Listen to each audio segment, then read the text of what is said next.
चलिए, जय हिंद प्यारे बच्चों। बीसी मैथ क्लास 9th प्रश्नावली 1.1 क्वेश्चन नंबर पहला लिखा, क्या शून्य एक परिमेय संख्या है। लिखा, क्या शून्य एक परिमेय संख्या है। क्या इसे आप p बटा q के रूप में लिख सकते हैं। p और q पूर्णांक है और q is not equal to शून्य है, यानी 0। कहने का मतलब मेरे बच्चों कुछ कह रहे हैं सब क्वेश्चन कि शून्य को क्या p बटा q के रूप में लिख सकते हैं, p बटा q के रूप में लिख सकते हैं, जहाँ q का मान शून्य नहीं होना चाहिए। तो ये क्वेश्चन हम बना चुके हैं, आप लोग को समझाते हैं। देखिए रहा मेरा क्वेश्चन, ठीक है, यही मेरा क्वेश्चन है। और ये क्वेश्चन कहता है, क्या कहता है,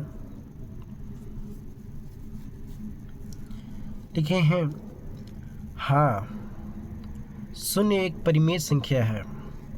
हाँ शून्य एक परिमेय संख्या है। इसे p बटा q पूछा था, लिख सकते हैं, तो लिखें इसे p बटा q के रूप में लिख सकते हैं, जहाँ p और q पूर्णांक है और q is not equal to 0, यानी शून्य है। ठीक है, तो इसे क्या कर सकते हैं, हम लिख सकते हैं जहाँ की मान q का मान 0 नहीं होना चाहिए। देखिए हम लिख रहे हैं, उदाहरण दिए हैं 0, यानी 0 को लिखे हैं 0 बटा 1, 0 बटा 2, 0 बटा 3, 4 बटा 0 बटा 4 और आदि लिखे हैं, यानी और सारी संख्याएं हो सकती है। ठीक है, तो बोला था कि q का मान 0 नहीं होना चाहिए, इसलिए हम q का मान 0 नहीं रखे हैं। ठीक है, p का मान रहेगा चल जाएगा, तो p बटा q के रूप में हो गई, यानी परिमेय संख्या है। तो प्यारे बच्चों आगे है, q को ऋण माना जा सकता है।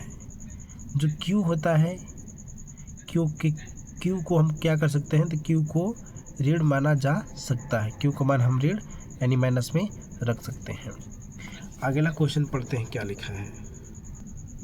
तो प्यारे बच्चों नेक्स्ट क्वेश्चन क्या है मेरा, 3 और 4 के बीच 6 परिमेय संख्याएं ज्ञात कीजिए।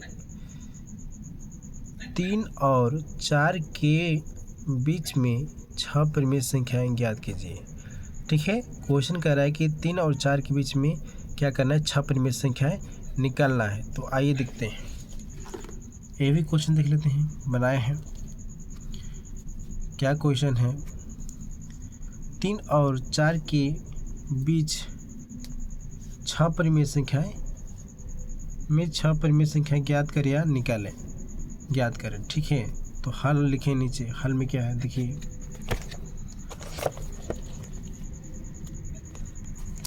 इस प्रकार से हल किए हैं। लिखा हुआ है, चूंकि 3 और 4 के बीच 6 परिमेय संख्याएं निकालनी है। ठीक है, फिर जो कितनी निकालनी है, 6 निकालनी है। जब 6 निकालनी रहती है तो उसमें हम 1 ऐड करते हैं। अगर 7 हो तो 7 में 1 ऐड करेंगे, तो 6 में 1 जोड़ दिए, बन गया 7। ठीक है, क्या बन गया, 7। आगे चलते हैं, अब देखते हैं। देखिए पूरा हम समझाने का काम करते हैं, प्रयास करेंगे। ठीक है, क्वेश्चन को तो क्या हो गया, 7 हो गया। अब देखिए 3 के बीच निकालना था, 3 और 4 के बीच, तो 3 लिखे हैं, 3 गुणे 7 बटा 7, 7 ऊपर भी रहेगा और नीचे भी। तो 3 7 21 हो गया, और 7 बटा में क्या हो गया, आपका 7 हो गया। तो 21 बटा में 7 आ गया, और 4 बोला था तो 4 लिख लिए हैं, 4 गुणे 7 बटा 7 लिखे हैं। तो 4 7 आपका 28 हो गया, और 7 एकम 7 हो गया। नीचे कुछ नहीं है, इसके नीचे 4 के नीचे कुछ नहीं, इसलिए हम 7 ही लिखेंगे। तो 3 और 4 के बीच 6 परिमेय, ठीक है, 3 और 4 के बीच 6 परिमेय संख्या निकालना था, तो निकाल रहे हैं हम। तो देखिए यानी 3 और 4 बोला है, ये 3 और 4 इन दोनों का मान इतना आया है। ठीक है, 3 का मान 21/7 है और 4 का मान आपका 28/7 है। तो 21/7 और 28/7 के अंदर देखते हैं। तो 21 के बाद क्या आता है 22। तो पहले वो जो 22 आता है तो 22/7, 23/7, 24/7, 25/7, 26/7, 27/7। ये 21 और 28 के बीच में निकालना है, तो निकल गया। ठीक है, 22 और 27 क्या है, 22/7 और 27/7, ये क्या है 21/7 और 28/7 के बीच की संख्या है, यानी इसके बीच की संख्या 3 और 4 के बीच की संख्याएं निकल गया। ठीक है, आगे अब हम चलते हैं।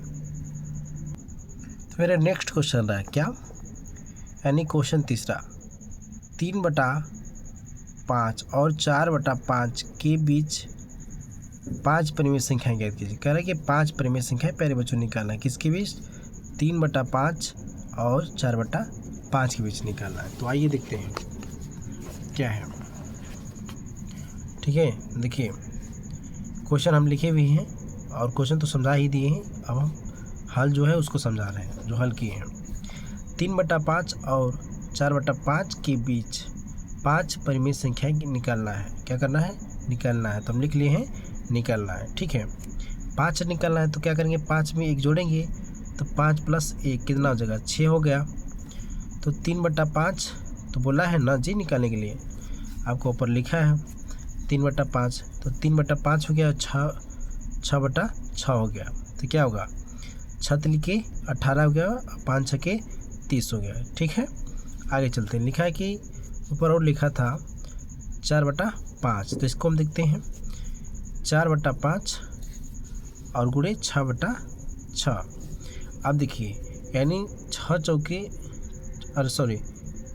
छक्के हो गया 24 और 5 छक्के 30। ठीक है, यानी 3/5 का मान 18/30 आ गया और 4/5 का मान कितना आ गया, 24/30। यानी इन दो के बीच में निकालना, इसके और इसके बीच का मान निकालना है हिसाब कैसे। ठीक है, तो लिखें आगे, देखिए 3/5 और 4/5 के बीच 5 परिमेय संख्याएं। तो 18 के बाद क्या आता है, यानी 18 के बाद 19 आता है, बटा में जो है वही लिखते जाएंगे। तो 19/30, 20/30, 21/30, 22/30, 23/30, कितना बोला था 5। देखते हैं क्या है, हो गया ना जी, 19/30, 20/30, 21/30 और 22/30 और 23/30, यानी 1 2 3 4 5 परिमेय संख्या हमारा निकल गया। नेक्स्ट क्वेश्चन की तरफ हम चलते हैं। तो प्यारे बच्चों, मेरा क्वेश्चन रहा चौथा। देखिए चौथा में क्या दिया है, नीचे दिए गए कथन सत्य है या असत्य है। कर नीचे जो सबको कथन दिया गया है सत्य है या असत्य। ठीक है, कारण के साथ अपने उत्तर दीजिए। कह रहे कारण के साथ अपना जो है अपना विचार आप रखिए, अपन विचार रखिए। ये जो नीचे जो लिखा हुआ है गलत है या सत्य है, असत्य है बताना है। ठीक है, अपने विचार से आप बताइए गलत सत्य है या असत्य है। ठीक है, तो आइए बना चुके हैं, इसको भी समझाते हैं एक बार। तो देखिए क्वेश्चन एक बार पढ़ लेते हैं। क्वेश्चन क्या था मेरा, ये तो कह रहा है ना जी, लेकिन पढ़ते हैं। प्रत्येक प्राकृतिक संख्या एक पूर्ण संख्या होती है। कह रहा प्रत्येक प्राकृत संख्या एक पूर्ण संख्या होती है। ये प्राकृत संख्या की बात कर रहा है कि प्राकृत संख्या क्या होती है, पूर्ण संख्या होती है। तो ये हमारे प्यारे बच्चों नहीं होती है। ये लिखें, समझाए हैं क्या है। देखिए सत्य, आई क्या गया जी, सत्य है, किधर गया क्वेश्चन, देखते हैं एक बार। क्या कह रहा है, प्रत्येक प्राकृतिक संख्या हाँ होती है, सॉरी प्यारे बच्चों क्या होती है, होती है, क्योंकि ये बोल रहा है प्राकृतिक संख्या एक पूर्ण संख्या होती है, तो होती है क्या, सत्य है। देखिए लिखिए सत्य है,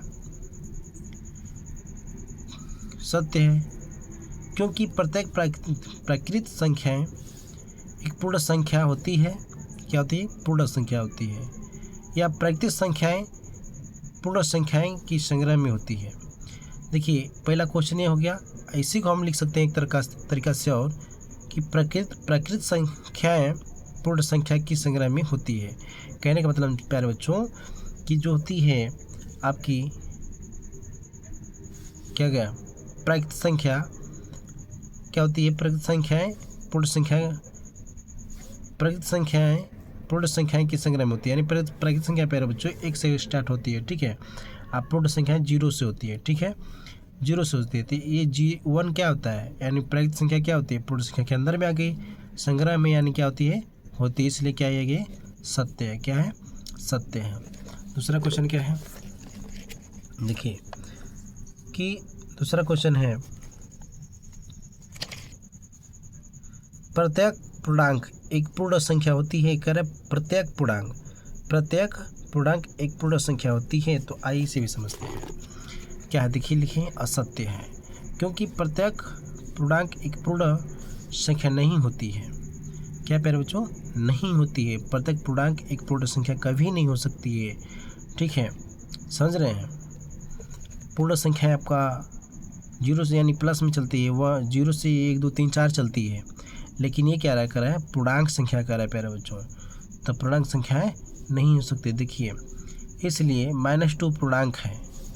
-2 क्या है, पूर्णांक है। पूर्णांक क्या चलता है, माइनस में चलता है। पूर्ण नहीं, पूर्णांक संख्याएं में ऋणात्मक होती है। क्या होती है, देखो लिखेंगे, पूर्णांक संख्या में ऋणात्मक होती है, जबकि पूर्ण संख्या में नहीं होती है। इसीलिए प्यारे बच्चों क्या है, ये असत्य है। अब देखिए तीसरा क्वेश्चन। देखिए तीसरा क्वेश्चन क्या है, प्रत्येक परिमेय संख्या एक पूर्ण संख्या होती है। कह रहे प्यारे बच्चों की प्रत्येक परिमेय संख्या जो होती है क्या एक पूर्ण संख्या होती है। तो आइए इसे भी देखते हैं एक बार। हम लिखें क्या, असत्य है। क्या है, असत्य है। देखिए क्यों असत्य है, प्रत्येक परिमेय संख्या एक पूर्ण संख्या नहीं होती है। जी जरूरी बात सही है। प्रत्येक जो परिमेय संख्या है पूर्ण संख्या कैसे हो सकती है, नहीं हो सकती है। इसलिए क्या है, असत्य। परिमेय संख्या अलग होती है और पूर्ण संख्या अलग होती है, इसलिए क्या है, ये असत्य है प्यारे बच्चों। आशा करते हैं कि आप लोग को समझ में आया होगा और नेक्स्ट वीडियो में आप लोग से मिलते हैं। तब तक के लिए जय हिंद प्यारे बच्चों।